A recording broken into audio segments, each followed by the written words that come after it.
Troisième jour des manifestations marquant la fin du jubilé des 115 ans d'évangélisation dans le Borgou.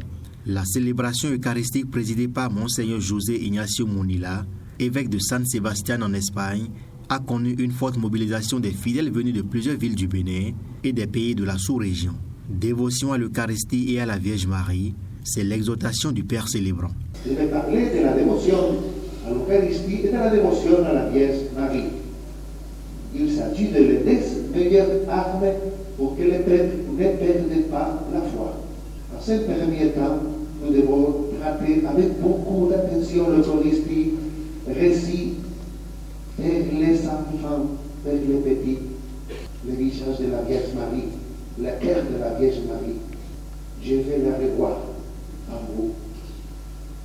Chers frères et sœurs, à la suite de cette célébration, continuons dans la méditation de ces grands mystères qui nous sont en train de célébrer.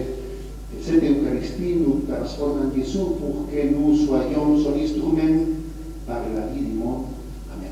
Religieux et autorités politico-administratives se réjouissent de l'événement qui traduit le renforcement des liens entre les chrétiens catholiques. Le chrétien est celui partout, même à l'étranger, mais il faut aussi dire le chrétien est un étranger partout, même chez lui. La vocation des chrétiens, c'est d'être prophètes dans leur monde.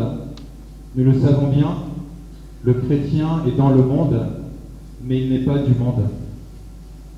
Alors nous rendons grâce de ce que nous pouvons nous apporter pour demeurer dans notre vocation chrétienne, prophète pour notre monde.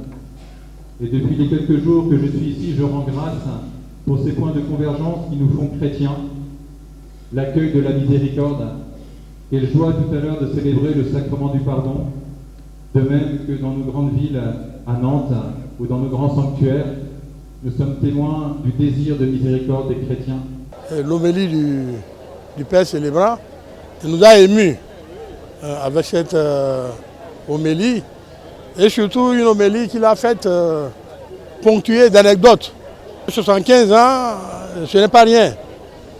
Dans la vie d'une institution, c'est peu peut-être. Et surtout quand on veut une église éternelle. 75 ans, mais c'est beaucoup. Il faut les féliciter pour la qualité de l'organisation. Après le sanctuaire du Christ Rédempteur de l'Homme dans la ville de Parakou, c'est celui de Notre-Dame de Komiguéa qui a abrité les manifestations de la 4e journée le dimanche 12 janvier 2020.